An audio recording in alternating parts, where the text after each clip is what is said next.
Thanks, Paul. Good evening, everybody. It's so good to be with you, and thank you for making us feel welcome. So welcome. We've been planning this for a little while, haven't we? For those of you who are on the leadership here and have been thinking about this. But some of you may not know us. We were here 2 years ago. So I'll invite Sue up just to kind of say something about our family and who we are and just introduce herself. Pretend you're interested while we introduce ourselves a little bit. And then we'll go into our theme, Everyday Matters. So imagine they're interested, Sue, and tell them something about who we are. I love Marmite. So we're Kennedy, as you know. We've been married 31 years, and for the last 26 of those, we've been leading a church in Chichester, and I found quite a number of links with Chichester already. Some I already knew, and some I didn't. So for those of you who don't know, Chichester's on the south coast. We moved 5 months ago to a place called Leighton Buzzard, which is kind of left of Luton, down from Milton Keynes, which we're getting to know. Primarily because Ken now has a new role with the London Institute of Contemporary Christianity, who are based right in the centre of London. So Chichester isn't really a commuting town, so we've moved. We're getting to know our way around and all that sort of stuff, trying to meet people. Ken's joined the tennis club, I've joined the running club, and I have had an amazing answer to prayer in that I have an allotment, which is just an amazing place to headspace and to meet people as well. It's amazing, although it's going to require a lot of hard work. We have 2 grown-up children. One's in Stoke-on-Trent. They were very fortunate to get married last year amidst regulations. And our son has just started in Plymouth, so that's not quite so near to get to now. But so yes, that's probably enough from us. Ken doesn't like Marmite, but it took me many years to realise that. I'm that rare category that I don't either love or hate Marmite. Is anybody like that? Anybody? Yeah, it's okay, isn't it? I mean, you know, that whole marketing thing of you have to be one or the other. Well, no, I feel averagely about Marmite. Now you know something about us. And we've picked this theme, Everyday Matters. You see what we did there? Everyday Matters and Everyday Matters, both senses of the word, to have a look at during this weekend together. And today we're looking at everyday work. Last time I was with you, I learned some things about you as well. And I was here because, as well as being the minister of Chichester Baptist Church, where we were in the same association, weren't we? So we got to know each other there a little bit, down in the southeast. I was doing a role for our denomination. You're a Baptist church, we're a Baptist church. There are 2,000 Baptist churches in Baptist Together, Baptist Union of Great Britain. And I was president, vice president, and then president. So I had the privilege of taking a message around, which I took to we came to your church. We went to 70 different locations, 70 different churches and places. We spoke about 150 different times. And my memory of your church is Best Cake. So Best Cake Award, I was taken to a particular person, you'll know who that was, and I was told, okay, nobody said it this time because I'm not the president anymore, but they said, oh, you're the president, you must have this cake, they said, and they took me to this cake.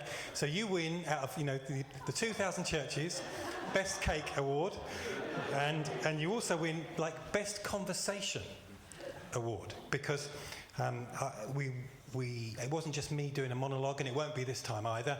We set up a kind of, okay, here's something to talk about, and you just went for it. So you've already lived up to Best Cake again, so that's good.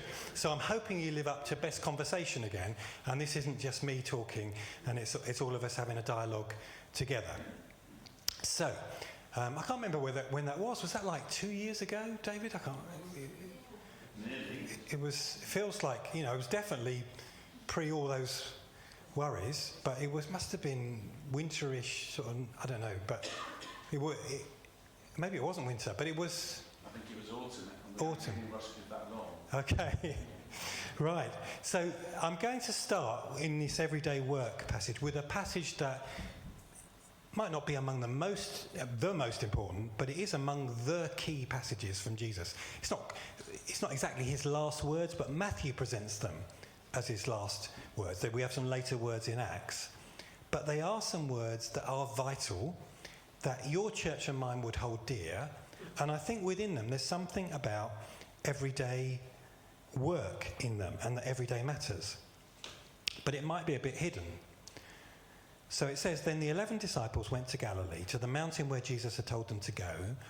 When they saw him, they worshipped him, but some doubted. Then Jesus came to them and said, all authority in heaven and earth has been given to me. Therefore go and make disciples of all nations, baptizing them in the name of the Father and of the Son and of the Holy Spirit, and teaching them to obey everything I've commanded you, and surely I'm with you always to the very end of the age. So things that your church and mine hold dear. All authority in heaven and earth has been given to Jesus. Go and make disciples of all nations, baptizing them in the name of the Father and the Son and the Holy Spirit. You use this church for some of your baptisms, don't you? Because it's got a baptistry out there, I understand.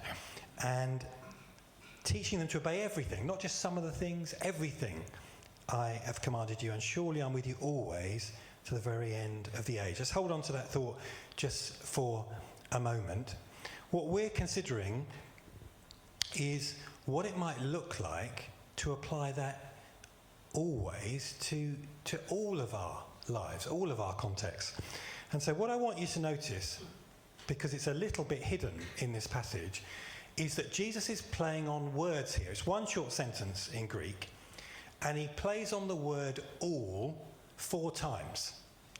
So the reason it's hard to see is because we've translated it out.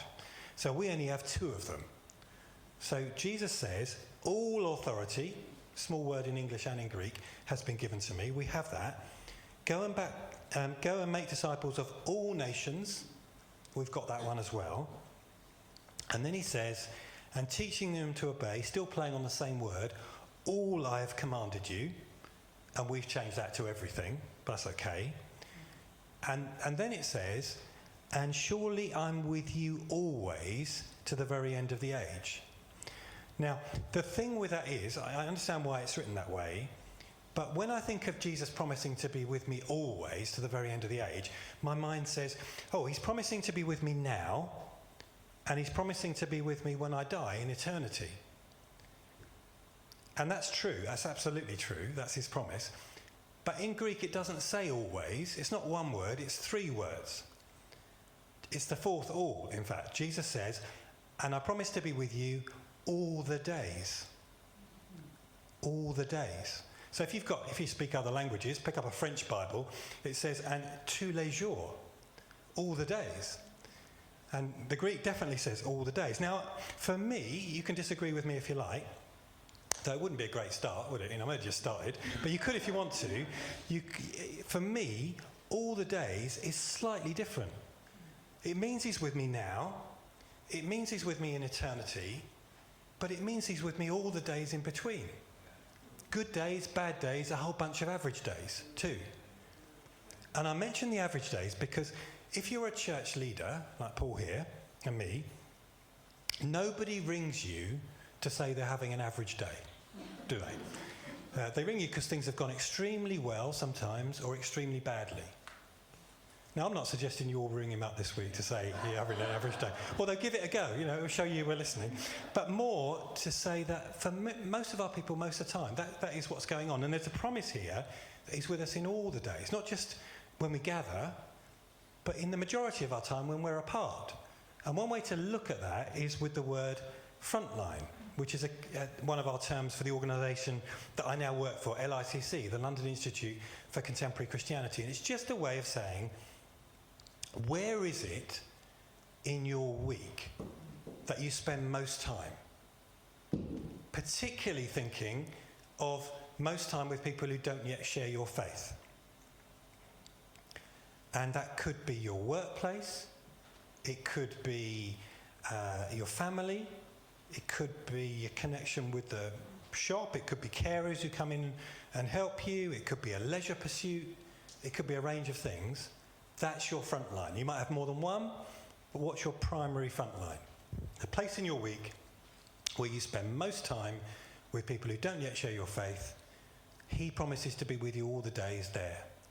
So very briefly, just turn to the person you're with and introduce yourself. I'm sure you know each other, but if you don't, do so. Or two or three that you're with, and say, yeah, I get that, or I don't, but my front line is this, or I'm not sure if I've got a front line. Let's go for it for 2-3 minutes. Go. Okay, folks. So, how many of you, in thinking about that, if it was really easy, yeah, I could name a front line fairly straightforwardly. How many of you were in that category? Some of you.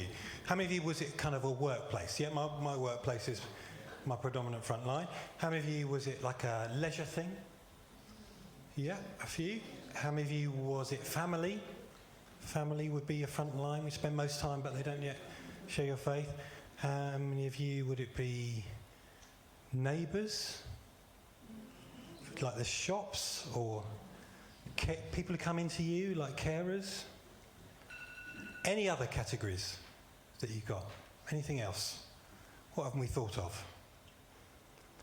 So if we're saying everyday matters, then it covers those range of things, and it's vital because our potential there is so massive, and it can be the bit of being a disciple that gets missed out when we think about church, because we can just think about the activities that we do together. But it's good to think about what we do outside of our church world. Now, let me give you an example from sport. I hope this doesn't come up in the quiz tomorrow, because whoever's written the sports questions, I know there was the sports section, and I'm about to pick something that happened a month ago in September. The two biggest team tournaments happened in golf last month. I don't know if anybody noticed that. So there's USA against Europe for women is the Solheim Cup. Same teams, USA against Europe in the Ryder Cup for men. Teams of 12 in both cases, and Europe won the Solheim Cup. I can't remember who won the Ryder Cup. It's not particularly important. But what is important is who is Solheim and who is Ryder. See, the thing is, I think you could be absolutely forgiven for not knowing, because we never mention it. It just gets put up. This is the Solheim Cup, and this is the Ryder Cup. But behind both of those names are two faithful believers who were faithful to Jesus on their front line. So Carsten Solheim worked for General Electric. He was an engineer in the States, and he was a Christian, and he was invited out to play golf by his buddies at work, and he tried golf for the first time, and he quite liked it. He really liked it, but he couldn't putt at all to save his life. So not literally to save his life, it was just a social game, but he couldn't putt, but he was an engineer. So he engineered a better putter with the weight at either end of the putter, and with the shaft not going on right on one end, but a bit nearer the middle, and it was less likely to twist. And when you putted with it, it was much, much straighter, and he ended up selling it to some professionals. They ended up winning some tournaments. They noticed, and he noticed, that it was very straight, but when you putted with it, it made a ping noise. And he formed the golf company Ping off the back of that, which is among the top 3 golf producing companies in the world still. And he sponsored millions of golf events, particularly promoting women's golf. And he gave away, and his company still do, and his son does it in his name now, still as a believer, millions of pounds to Christian work and to missions, including the Moody Bible Institute in the States, believing that leisure is important when you're studying theology. They built their sports centre there for millions of pounds, I think.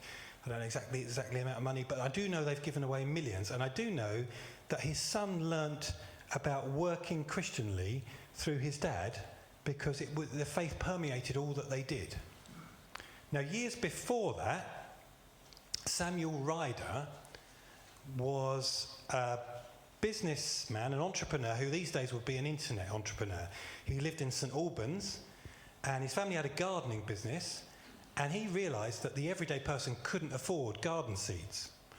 So he decided that he would make garden seeds for the masses by post. That's why he'd be internet now. And he sold penny a packet garden seeds, and he made his millions that way. But because he was a Christian, it affected everything that he did. And he realised that his employees, when they were off sick, the whole family was hungry. And so he was possibly the first person in Britain to pay sick pay to his workers. And the other people in St Albans, the other business community in St Albans said, you can't pay sick pay. If you pay sick pay, they're just going to take you for a ride. And the opposite happened. They were incredibly loyal. Now, he believed that his faith should affect all that he should do, so he became a deacon in his church. He believed he should serve his city, so he became mayor of St Albans.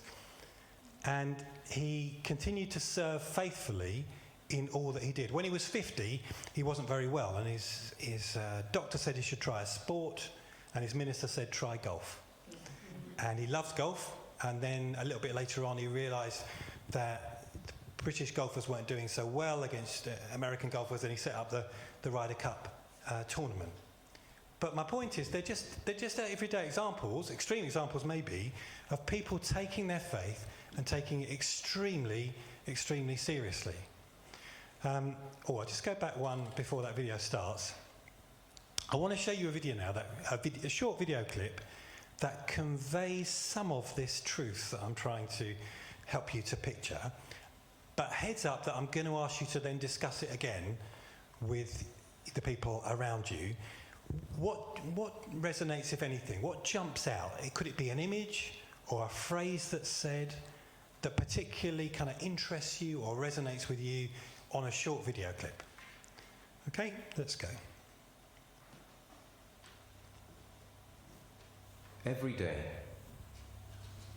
God sends us, his people, young, old, and everyone in between, out into his world, to the places we normally go, work and school, gym and shop, field and factory, to the people he's put us alongside, to do good work that brings good to others, ministering love and grace, snuffing out injustice, and speaking truth with kindness, sharing Jesus in word and deed, to see brows unfurrow, hearts soften, wounds heal, people set free. Home, school, work, a nation changed. Day by day.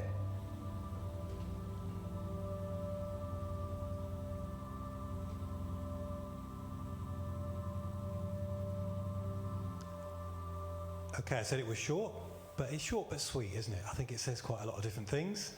So I'd be interested to know what grabbed you in the images or in the words. 5 minutes, have a discussion with the people that you find yourself with. Okay, folks, thank you. I would love to hear some of your thoughts. We won't take the mic around, we're not streaming, so we don't have to make the sound work for other people. But if you could shout out a thought or an answer and live up to your reputation as being up for you've already won the Cake Award, but live up to your reputation for being up for the Conversation Award, that would be great. So what jumped out, visual or words from anyone? Okay, no, I didn't mean necessarily either or, but visual wins, okay, good. I mean, give me an example. What jumped? Yes, right from the back. Yeah. Butterflies and the symbolism of transformation. Brilliant. So the butterflies, and you take from that we're being transformed. Yeah, lovely, beautiful. And the contrasting colours. Right, so the colours have been chosen, and what does that say to you then, if anything? That's interesting. It stands out. Okay, so it's vivid and stands out. Brilliant. Yes. Change of the seasons. Right. So it is an everyday thing, and then you see the seasons happen there. Leaves fall and plants grow and all of that. Individually, possibly you think you can't make a difference, but what we saw is a collective thing, God sending out all of his people into his kingdom. Okay, so collectively we make a difference. Yeah, great. That's in there too. Wonderful. And if I feel I've not really made a connection with people and think it's an average day, I don't know whether it's an average day to you, but it's an average day to God. Yes. I probably see something in it. Yeah. Yeah. We could say every day matters, couldn't we? Indeed, yeah. Yeah. Yes, please. For me, it was far more words than him. Yeah, good, yeah. And the phrase that stuck out was snuffing out injustice. Snuffing out injustice. Yeah, powerful. Very. Yeah. Unfurrowing brows. Yeah.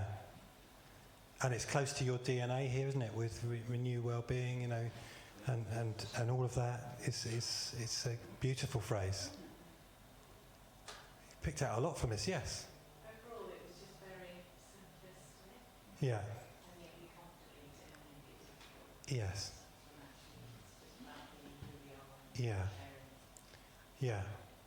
Yeah, good. Yeah, please. Kindness was the word that jumped out to me. Kindness. Making a relatively unvalued word into something strong. Yeah, I like that too. Yeah. And one of our themes tomorrow is everyday kindness. I think it's really underrated. Yeah. And the phrase that got me was God places us, God puts us in that Yeah. place. And may not feel like it when you're standing in a shopping queue or whatever, Yeah. but you know, God places us in the places that he puts us to be the people that he wants us to be. Yeah, there's something really powerful about that and comforting, even if we don't particularly, want to be where we are at a particular time, like you say, in a queue or whatever, or in a job sometimes, there's still some role for us to do there. Yeah. Great, really wonderful set of thoughts. So my mind goes to, how can we give something specific or concrete to what we should be doing, like something memorable to what we should be doing when we find ourselves in these frontline places. Otherwise, we just think all we're supposed to do as Christians is tell people about Jesus. And whilst there is an element of truth about that, and it's vital, that isn't our only role, is it, in your frontline places? We wouldn't be faithfully doing our frontline places if that's all that we did. And so one way to look at it, which I'd like us to begin to think about, just for the remaining amount of time that we've got, and I'll ask you just to process them again one more time for discussion tonight, is 6 M's. A simple way of remembering it. We've got a video series if you want to look at this in a little bit more thoroughly, called Fruitfulness on the Front Line. But let's just consider them. Rather than just say, okay, so what I do on my front line is I tell people about Jesus. Well, if your front line is a workplace and that's all you ever do, and it's not a Christian workplace, you're probably not doing a good job. It's probably not the main thing that you're supposed to do, and you probably won't stay in the job forever because you're not repairing the cars that you're supposed to, or selling the fruit and veg that you're supposed to, and all the other things. So let's start with, I am supposed to model godly character in all that I do, in the way that I do it. Whatever you do, as Colossians says, work at it with all your heart as working for the Lord, not for human masters.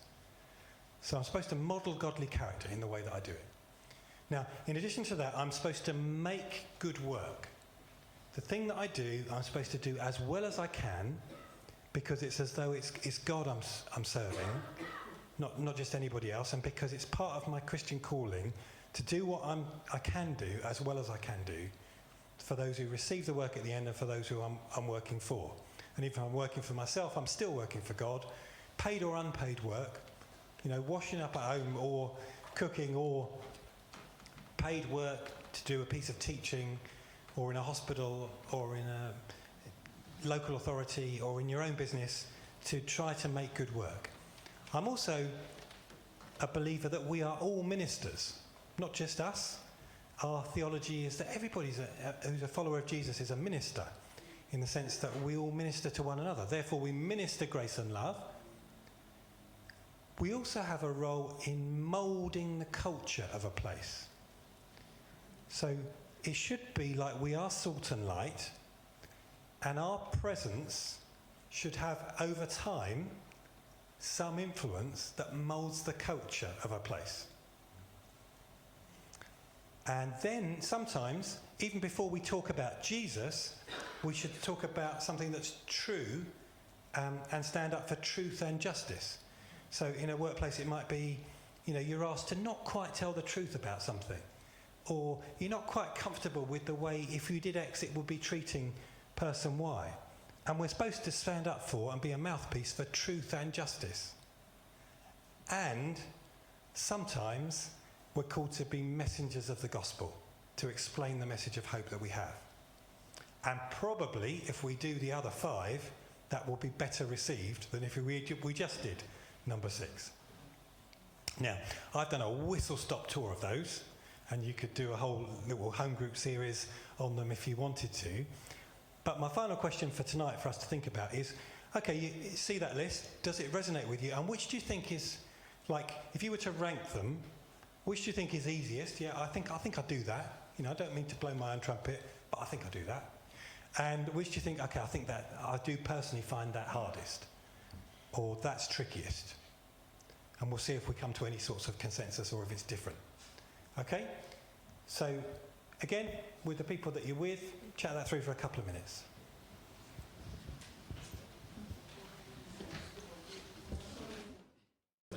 All right, folks. So just to conclude our thoughts of the evening, I'll have one thought at the end of yours if there's time. But what are our thoughts then?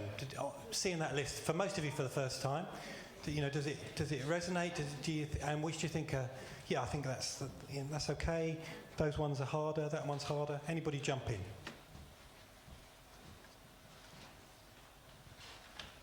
The top ones are hardest. Very much. The top one is the hardest. So model godly character is hardest. Yeah. Okay, and some agreement with that as well somewhere else. Yeah. Okay. I'm not disagreeing. That's fascinating. I did this with a group on Zoom from Yorkshire last night, and they gave the opposite answer. So that's just great. With Yorkshire, it's fine to model godly character, but I don't know. But anyway, so yeah, very interesting. Moulding culture being difficult. Okay. I think when you put 2 words into that sentence, it seemed more doable, because mould culture sounds a bit like, but when you said mould the culture of a place, then I understood it better. Yeah. We had somebody, I still don't fully understand this, but he came to an Alpha course in our church because he was a travelling salesperson, and he noticed certain places that he went, businesses, were nicer to be in than others, and then he noticed that there was a Christian in all of those places. And he had to work out why. So there's something about moulding a culture of a place that he found that then he wanted to find out about. Yeah, other thoughts, folks? Easy or hard ones? Yes. In a healthcare setting where I live, it's very difficult to outrightly share it. Yeah. But you can very easily do that through your actions and your words. And Yeah. deal with people who are often stressed or in pain. Yeah. Or difficult. And I have an empathy for the not just the patient, Yeah. but yourself as well. Yeah. Yeah, no, there are all sorts of settings where in the formal bit of the job, it might not even be appropriate or allowed to do number M6 there, but it could be like in an informal friendship thing afterwards, that it could be. And if they've seen the others, then that could really, really speak to them. Yes, thank you. Any other thought or? Okay, so. Number 6, very easy. Sorry. Number 6, very easy. But don't spout it. Yeah. It comes with Yeah. the other stuff, I suppose. Okay, thank you. So let me end with an example of 6 where it wouldn't be necessarily possible or appropriate to do it whilst you're working, but it was a conversation I found interesting from 2 people on a front line, and it is from golf again. I'm into golf, as you can probably tell already, but it was 2 professional golfers. So I met a professional golfer who is a Christian, who you may or may not have heard of. He's in the Masters Tour now. He's at that age, called Anders Forsbrand. Now, he's a Christian. Now, you wouldn't necessarily know Anders Forsbrand, but he was vice captain of the Ryder Cup. He has won on the European Tour. He is a good golfer. So when we met him, a few of us, we said, so how did you become a Christian? And he said, I became a Christian because of Bernard Langer. Now, you may well have heard of Bernard Langer. Bernard Langer is one of the best golfers in the world ever. He won the Masters twice. He's ridiculously precise and well known for being a Christian. So we said to Anders Forsbrand, what is it about Bernard Langer that made you become a Christian? Bearing in mind that when you're playing golf, you can't really share the gospel with the people that you're playing against. It's like the healthcare work in that sense, you know. It isn't appropriate when the other person is putting to say, can I tell you about Jesus? That's just not what you do. It's not allowed. And even if it was allowed, it kind of wouldn't be well received as you're walking and playing a tournament and so on. But they do spend hours together. They do see each other when things are going well and things are going badly. They do see how they treat other people. The people who kind of don't count because they're just raking the bunkers for you. They do see what it's like when you have to queue, when it's gone badly, when it's gone well. They see all of that. Anders Forsbrand said to us, Bernard Langer is a better person than he is a golfer. And I had to find out why. And through that, he became a Christian. And Bernard Langer's a pretty good golfer. So if he's a better person, then that speaks loud and clear. So to me, what Anders Forsbrand sees is Bernard Langer model godly character, make good work, minister grace and love, mould culture, be a mouthpiece for truth and justice, and yes, be a messenger of the gospel. And that's open to all of us to be part of that journey, because he promises in the Great Commission, as well as commissioning us to do something, he promises to be with us all the days. And that'll do for tonight. Amen.